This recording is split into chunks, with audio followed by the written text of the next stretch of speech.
জয়িতা চৌধুরী কতটা ফরচুনেট তার ফ্যামিলি নিয়ে? কৌশানী যেমন ফরচুনেট, তার বাবা, তার মা। জয়িতা চৌধুরী কতটা ফরচুনেট তার লাইফে যখন অ্যাক্সিডেন্টটা হচ্ছে, কাউকে পাশে পাচ্ছে? ফ্যামিলি থেকে বলছি, নট আদার্স। জয়িতার মা আছে, বাবা আছে, আর একজন ভাই আছে, ছোট ভাই। ভাইও চাকরি করে। ভাই খুবই ভয় পায়, যেটা হয় যে সবার মধ্যে জানাজানি হয়ে গেলে ওর কালিগসরা ওকে জাজ করবে, কথা শোনাবে, ওর চাকরিটা হ্যাম্পার হতে পারে। মা ভয় পায় যে সমাজে সবাই কি বলবে, মুখ দেখানোর মতন আর রইলো না কোনো কিছু। একমাত্র বাবা যে নির্ভয় বুকে স্টেন্ট নিয়ে পাশে এসে দাঁড়ায় অ্যান্ড বলে যে তুই যেটা করবি আমি তোর পাশে আছি, আর আমার মেয়ে এটা শেষ দেখে ছাড়বে।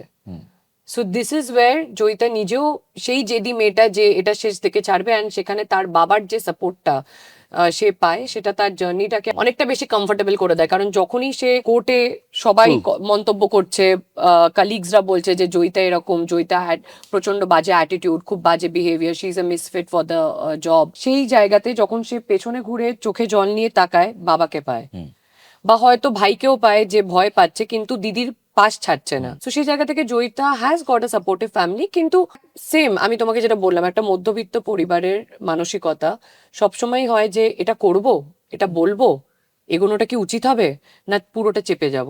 তো সেই দ্বন্দ্বটা কিন্তু রয়েছে।